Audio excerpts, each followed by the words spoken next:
It's Noel Tuggle. My business is Tuggle Homes, and I'm partnered with Pearson Smith Realty, and I am a realtor, your realtor, essentially.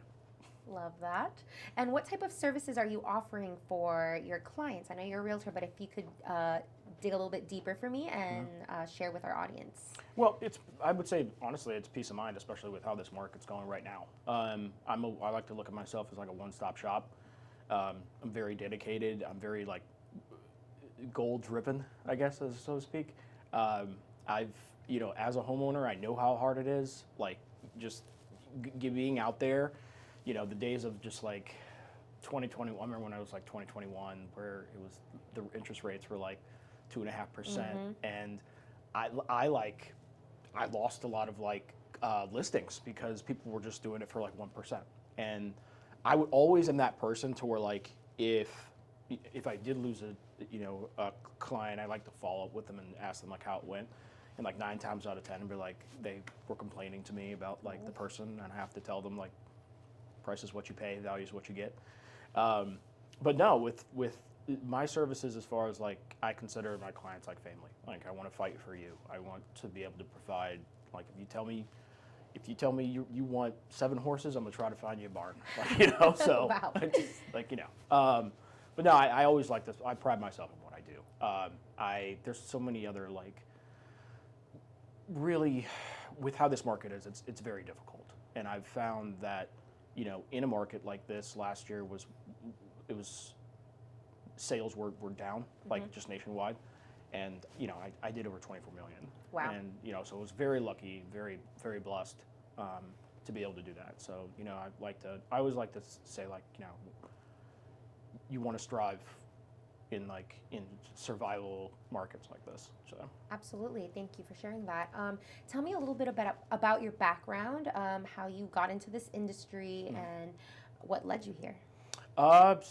Essentially, Eric Pearson pretty much got me into this market. We used to work together at a restaurant, and he ventured out. I think he was an accountant first or something like that. He tried that out, and then he started doing real estate with Remax. And I remember he'd be coming into Chili's, and he'd be like, "Man, I need to get you into real estate." I'm like, "Dude, I'm not doing that." And he was like, and then essentially what he did was he left Remax, started Pearson Smith Realty. And one of my great friends, David Speed, started running the property management division. And he's also great friends with my wife. So he pretty much just pressured me. He's like, "Dude, just take a class. Just take a class. You don't like it? Cool, whatever." And I did, and I really liked it. And I was like, "Man, this is really," when just you give it a try and it kind of just clicks. Yes. And it did, and I immediately was just so excited to just keep coming back. And then I think the span that they gave me was you have 6 months to, for your course and everything. Yeah. And I did it in 2. And I was just so pumped once I got my license and everything like that. Yeah, Eric and David kind of got me in, and then once that started happening, I've always been a social person. So, once I was able to kind of tell my guests that I was bartending and serving, they were excited. They were just pumped. They're like, "Dude, I'm definitely going to use you," stuff like that. I mean, you hear that all the time. But no, it was just they created such a great environment for me. And then when I actually took it, it was just, it was a wrap after that. Yeah. So That's cool. I Yeah. love that it just came together hey, you should do this. I don't know if I want to. And then you do it and you're like, wait a minute, I really like this. And then in 2 Yeah. months, that's great. Good for you. That's awesome. Thank you. Can you share some insights that are going on currently in the real estate world? Anything you'd want to share with our listeners, maybe? The sky's not falling yet. There's a lot of different, with the NAR rules going on July 1, and having to have that buyer agreement, to show houses and things like that. I want to basically, and I've had these with clients too, with new people that, have inquired about properties because our brokerage is partnered with Zillow. I'm on Realtor.com. They're sending me people's information that wants them to reach out, and I have to have a conversation with them. Obviously, because I've never met them, met them yet.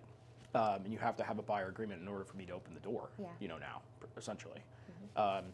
and I've had some pushback from people, and then I've had some people that are just like, this isn't to the point to where it's not common knowledge. Like somebody could easily Google NAR rules and regulations and figure out, like, be able to read it. But a lot of people just aren't really pushing back on that. And I feel as if most often with realtors, if somebody is pushing back on that, they probably already have an agent. So it's not really like, you know, people just freak out about things because it's something that's new. But one of the things that my brokerage did was when this happened, like a few months and months ago, we were given like information like so quick. Wow. And so by July 1, you know, I'm like, okay, cool. Well, this is what we got to do. You know, the more things change, the more they stay the same. So yeah, absolutely. Yeah. And how has it been for you pivoting with these changes? Like, do you adapt well to change? Do you need a little bit of time? How are you in that? I mean, honestly, the way things are needed now, it's nothing that would really be it wasn't a game changer for me because I was already educated on it. And basically what they're saying is, essentially, you have to have the form signed before you get in the door. If you and I saw a house together and you wanted to make an offer on that home, I would be sending you the agreement after we saw the home. So essentially, what they're doing now is they're just paying it, like, you know, you have it before you get the door, the walk through the door. I mean, I can have the agreement set for like 1 day. Wow. So it's not like I always do my agreements for 90 days. Yeah. But there have been, I mean, I met with somebody, I want to say it was like last Tuesday, brand new client. You know, I had to have the conversation with them. They pushed back a little bit, and I just told them, I was like, look, I know you don't know me from Joe Schmo, but in order for me to open this door for you and I don't get fined or like my license suspended or anything like that, I have to get you in the door. I can literally set it for today, and trust me, I would love the opportunity to not only like assist you in home purchasing, to earn your business, you know, I get it, we're building a relationship. But in order to get in a relationship, I have to open the door for you. So let me be the gentleman and open the door. You know, this could be our first interview, and then we'll kind of go from there. And she, you know, she put her guard down and everything. And, you know, now I'm sending her properties. So look at that. Good for you. Yeah. And now tell me a little bit about when you were transitioning from your old, I guess, position in the restaurant business to real estate. Was that transition, I know you had like schooling and being certified, was that all easy for you, or did you find some challenges, or did you need a mentor? Did Eric help you in any way? So when I got my license, I was so excited. I'm not going to say the name of the restaurant, but I was so happy, you know, but I was also working like essentially night shifts, right? So I'm getting home at like 1 and 2 o'clock in the morning, and then I got to wake up and, you know, there's this new agent orientation at like 9 o'clock, and then you know, you're in there from like 9 to 12, and then you've got to go back to work at 4. You know, so it was a long span of things, but I knocked that out as quickly as I could. Yeah. And then before you know it, I'm showing houses, right? So there would be times where I would be out in like 45-minute drive, you know, showing several houses, and I've got to be, you know, report to my shift at 4. Oh man. Yeah. So I was giving a couple times. I would give like some of my shifts away to my other coworkers and things like that. I didn't think it was like a big deal, you know. And then like a few weeks goes by, and I always check the schedule like on Sunday, because that's when the schedule gets released. Yeah. And I wasn't on the schedule. And I was asking my manager, I was like, yo, man, what's up? What's going on? You forgot about me? And, you know, and he's like, well, you know, the GM wants to talk with you. And I was like, I don't know what I did. So, you know, they put me into the office, and, you know, she's talking with me, and she's like, you know, it just seems like you're not like so committed with us. You're just committed on being a realtor. And I was like, that's because I am. I'm committed on being a realtor. She's like, and so she kind of like pushed back on that. She's like, well, you know, you could be a manager here, you could do that. I was like, I'm not trying to do all that. I'm just like, I've been in this line of work. Like I bartended for like 9 years. Oh, and wow. And I was like, this just isn't. Not saying that bartending isn't it, right? It's just not for you. It just wasn't for me at that point. Like, it's run its course. Like, you know, I think I had climbed the ladder to the top one, and there just wasn't anywhere for me to go. So she's like, well, we'll give you like the weekend off. You can think about it, like, you know, but we're going to ask for like, you know, you be more committed and, you know, kind of push that to the side a little bit. And I was like, dude, I was like, Jesus, So I walked outside. I was kind of bummed because I was like, I'm pretty sure it was a Thursday, and I was like, man, my entire weekend I'm not going to be able to work, and it's a serving job, so like you're getting paid like that day, you're walking up with cash. So I was like, damn, dude. And I got like halfway out of the parking lot, and I just turned around and I went back in, and I just went back in the office, and I was like, hey guys, I don't need the weekend to think about it. I quit. So. Right then and there. Yeah, and then after that, it was just, I think I probably called Eric or somebody, and I was like, okay, I need you to send me people. Yeah. So and I had no problem, like at this point, I think I had cards, so I was handing them to my guests and things like that, and I had, when you're bartending for 9 years, like a lot of people, right? People coming in and everything like that, and like I told them, I was like, look, like you guys come back to me all the time.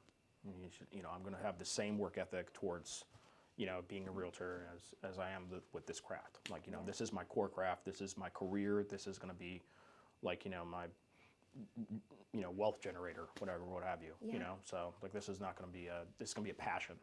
So and it is a passion. Absolutely, that is great. That's such a crazy story, though. Yeah. Like it's like I don't need the weekend to think about it. Like I'm good. Yeah, I was worried when I did it. I was like, yeah, okay, but I'm glad you did because look where you are now, yeah, and like I'm sure it's been a journey and it's been great for you. So. Yeah, it has. I get the opportunity to like work. Like I just normally, I think in the first podcast I did, I was like really nervous. I thought I was going to throw up. I was like, you're going to stumble on your thing. You're going to stumble on your words, and everything like that. And I woke up today and I was like, okay, cool. Yeah, no, this is good. I get the opportunity to talk and, express like my love just for what I do. Absolutely, yeah. So. And you'll only get better each time. So. Oh yeah, 100%. You're doing great so far. So. I appreciate it. You're welcome. I'm trying. And now tell me about, I guess, was it a lead program that you're running at your brokerage? Tell me a little bit about that. Yes. So my partner, Dan McNeil, we run a lead program, and essentially what it is we have about 147 to 150,000 like old leads from the span of like probably 5 or 6 years. And what we're doing is we have a team that are calling these old leads, kind of following up, touching base, but it's not just that. It's also new leads. Like we're probably getting, I would say around like, essentially probably 400 leads a month. And we're breaking them up into, teams for agents and things like that. And we started this our launch was June 3rd. Okay. And we were like, oh, like maybe like 10 people will come in, whatever. We had 32 people show up, like the first day, like the hard launch, that is right? Awesome. Yeah. So, and I was joking. I was like, I'm not gonna remember all your names. It's probably gonna take me like a couple months, but I'm gonna try.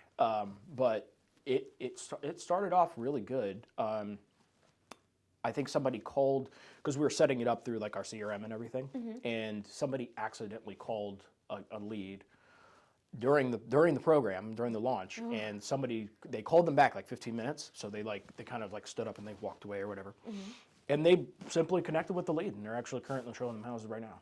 So a lot of these people, I believe that they inquired online, or they had somebody that is a friend that has a real estate agent and things like that, and they just didn't get the service that they need, and they were staying where they are, or they renewed their lease for a year. I've talked to people that I've literally just talked to them and said, I know you inquired about this property on Zillow. I'm just following up with you. I know it's been like a year. And they're like, I'm glad you called because I do not want to renew my lease. My wife's pregnant with twins, and I live in a 2-bedroom condo. So I'm like, okay, cool. Let's get you started. And it's just engaging with people. I just feel as if the market has shifted so many times, like so much since like after the pandemic, that there are people that they pause their home search because they're just like, I can't do this, I can't do that. 2021 was just so crazy. People coming in $75K over list price, waving this, waving that. Yeah. Like, it's not saying it's not like that anymore, but your opportunities are better, as far as people go to become first-time home buyers, and not just first-time home buyers, but just to help people in general. Absolutely. So. And when you came up with this program, do you mean like you and what was the other person's name? Dan McNeil. Damon.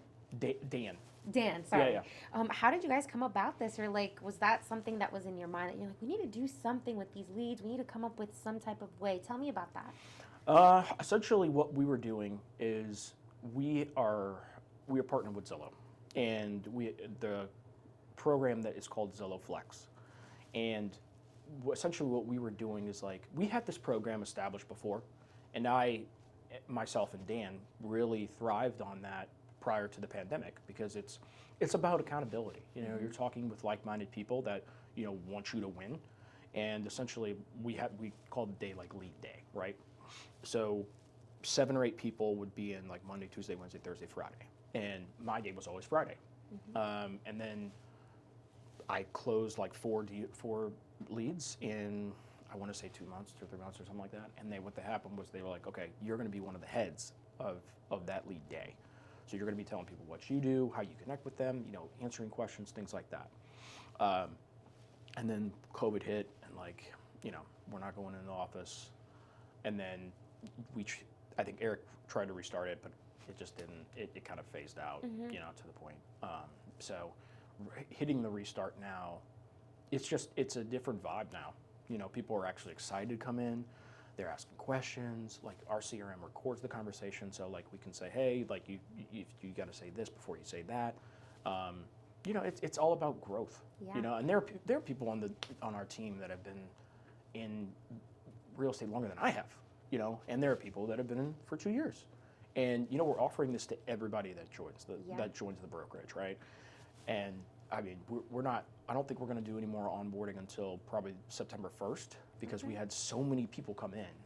We're like, okay, cool, and we're getting like right now we're even exploring more lead sources, to be able to give people more opportunities and things like that, And Eric's been so supportive on that, and not just Eric, but just like all the heads in our brokerage, the companies we're partnered with, like Home Savings and Trust, Champion Title, like they've been so supportive for us. That is awesome. So, I'm glad that you have like an environment that's so supportive and like just down for you. I think that's great. Like that's how you retain people. You take care of your people, they'll take care of you. No, 100%. I mean, that's what gets people to come back. Exactly. So. Tell me what is so important for you to build those relationships with your clients or possible clients. Like why is that important for you to have that connection with them as opposed to maybe just like texting them? Like why is a phone call, why is a meeting so important? I feel like I convey my point and I can better when I'm talking on the phone, when I'm talking with somebody versus and listening to the tone of your voice. Empathy is a lot to me, and building that relationship. I mean, to sum it up pretty much, if this is the biggest purchase of your life, the least thing I can do is be there for you. Yes. So it's not, it just isn't, I just don't think a text suffices. I mean, if that's the type of person, like if they have that type of personality, it's perfectly fine. Yes. Perfectly fine. Yes. But I want to be able to like really hear you, really understand and listen to like what you're looking for, right? Like that's why I always like I want to be the person showing the house because I want to see their face. I want to see like, oh my God, like, oh honey, look, like, just all that, because that's just going to ramp me up, as if I need more to be ramped up, but it's going to ramp me up. But like, okay, I'm getting this for them, like 100%. Like I'm calling the agent. I'm doing everything I can. Absolutely, and I like the way you put it, where you're like, this is the biggest purchase of their life. Like, absolutely, like that puts it in perspective. Like, well, you kind of want to have that interaction face to face and just see everything. So. Yeah, I mean, and it's not just like,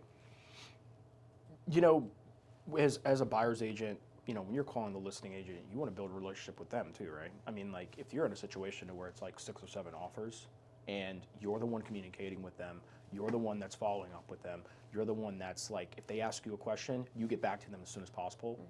I mean, listing agents want to work with other people to get things done. They don't want to accept some offer when the agent just sends it, doesn't even call them and tell them they're submitting.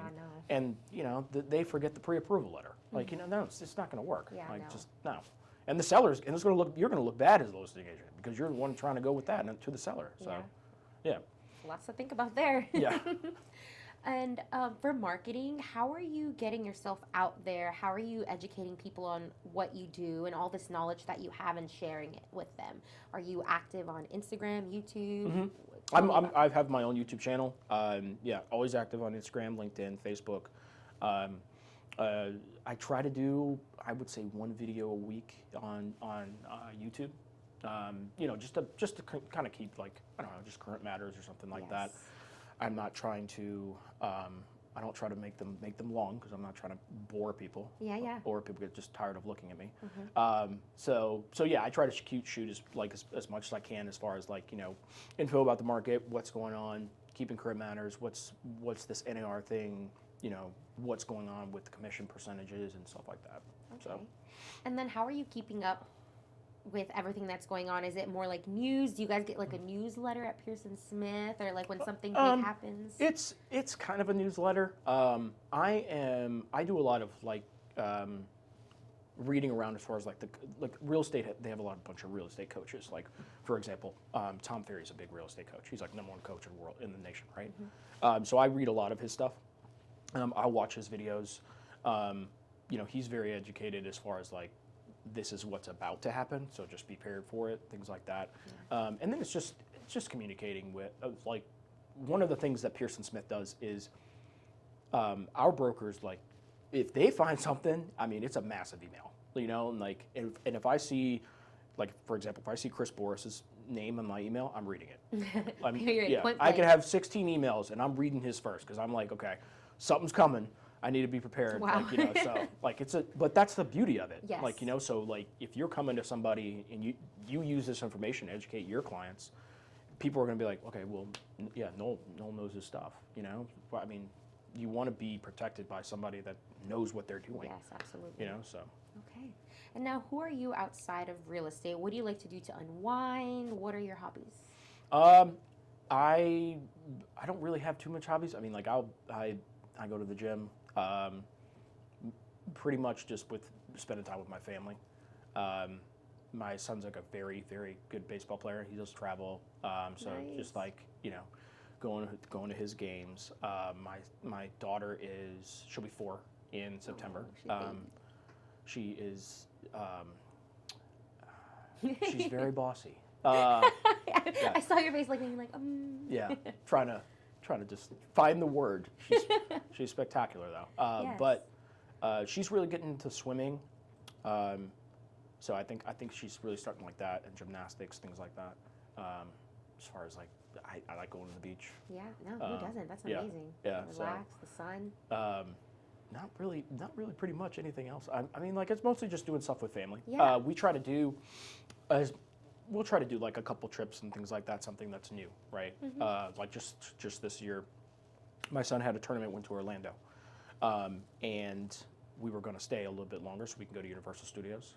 But come to find out, my sister was actually coming to see us during that time, and my one of my best friends had a wedding that weekend. Oh. So I was like, okay, let's just, there'll be more tournaments, obviously, when baseball starts up again for him. And I think, I have to, now that I'm thinking about it, I'm not sure where the 2 trips are this year. Okay. But we always try to make sure, like, it's, hey, what's around here? Is there a King's Dominion? Is there something that we can do? Make it like a family-filled day. Yeah, I love 100%. that. Yeah, so. How do you find balance with all of that? Like, with work and family, how do you, like, know when it's time to shut off? And do you set yourself with some boundaries? Talk to us about that. I don't. Whoa. No, I'm just kidding. Basically, really, pretty much, I like to, essentially, after I grab my daughter from daycare around, like, 4:30, I kind of shut down as much as I can. I mean, if you're a real estate agent, it's just, when you get email, you gotta make sure you read it. I mean, there are just windows where from, like, 4:30, worried about dinner, or I got to take Ryder to practice. Like, my daughter has swim class today at 5, so I always try to make sure I'm taking her there. Just to be present and everything. Yes. But unless there's, like, real, I'm kind of a night owl too. So, I have the ability to kind of say, okay, I got the email at 6:30.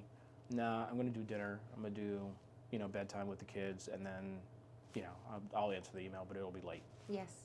So, unless it's, like, something dire straight. Yes, absolutely. Yeah. Because, I mean, you have to, like, there are times, like just a couple weeks ago, I had a client they had four properties came on market a couple Wednesdays ago, and it's in Alexandria, and they couldn't show it until 3 o'clock. So I was in bumper to bumper traffic coming back home. Man, yeah. So, but it's, there's always those times with that. But being a realtor, you are your own boss, but you're also your own employee. Yes. So there is accountability, and I'm all about that. I'm probably my hardest critic when it comes to that. So, but I'm also the type of person to where when I see somebody else succeed, it tells me to get in gear. Yeah.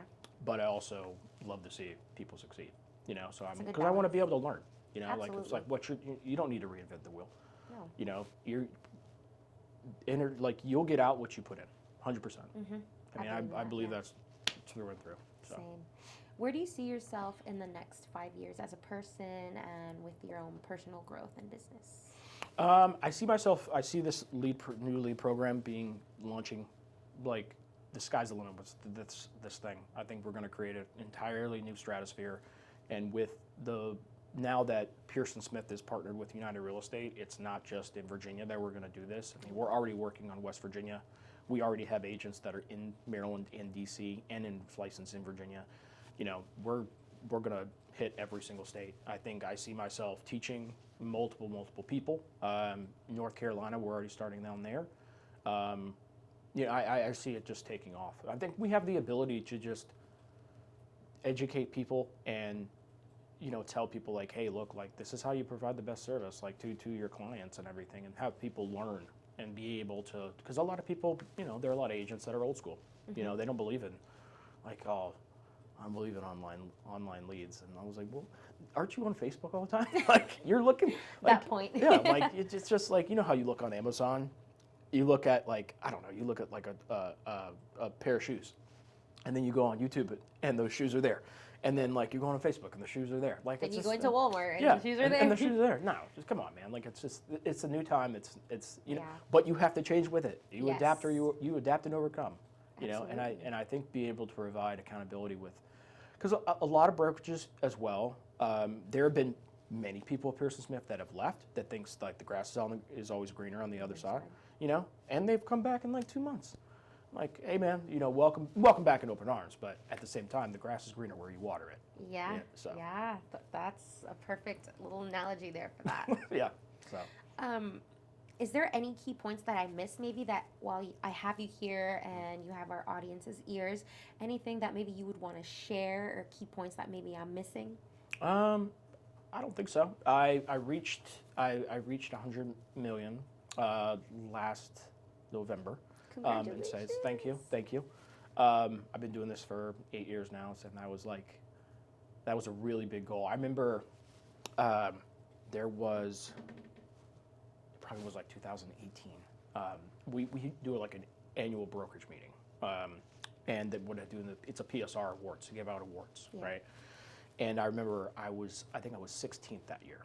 And I was looking at all the people that were ahead of me and stuff like that. And one of the persons was like 100 million. And I'm like, I was telling my friend who I was sitting next to, I was like, I'm going to be on that board. He's like, okay, man, okay. Like, kind of rolling his eyes, whatever.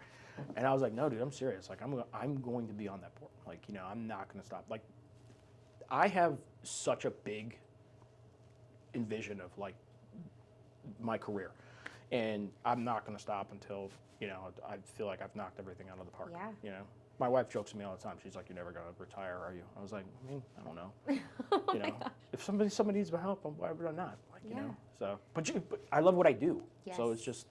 And you love what you do, and plus you have that drive. So that's like such a powerful combination there. Yeah. So good for you, because not everybody can find that perfect combination. So I'm so happy for you that you are able to do what you love, and just how paths cross for you and how you got to this point. That's really inspiring, and the fact that you're like speaking to it and manifesting it so it can, You put it in the universe, man. Exactly. I honestly, like, it's just about being 1% better every day. Yeah, baby steps. Yeah. But those baby steps accumulate into And it big adds steps. up. It adds up. Trust me, you go from steps to crawling to running. I mean, Yes. so. Thank you. Okay, so for my final question, if you could leave our audience with a message or maybe a mantra that you tell yourself for inspiration and just share that with them. Let's see. I'm trying to think here. Yeah, take a moment. I guess just, you get out what you put in this world. Don't quit. I just told you the story about how, I banked on myself with, just up and quit the restaurant business, it was hard, but most things in this life are not easy. The good things, at least. And honestly, I feel as if you strive to do anything, you'll be the best at it. I think if somebody who's obsessed with something versus somebody that has the talent, the person that is obsessed is going to beat the person that's talented, because they consumed it. They've embodied it. They've just want to just seize it. Live it, Versus the breathe positive, it. yeah. And I just think that's just it's amazing.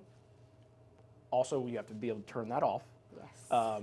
My wife tells me all the time, like, she's like, you don't even believe sitting down. Like, you just can't relax, So, and there are times I'm just like, oh my God, like we'll go on vacation and she's like, all right, when are you planning like to relax though? Like, like, okay, I know you have X, Y, Z during these days, so like when we go on vacation, I have to put in windows, and then like after the window, I can't open the laptop or do anything like that unless it's like emergency. So I'm glad.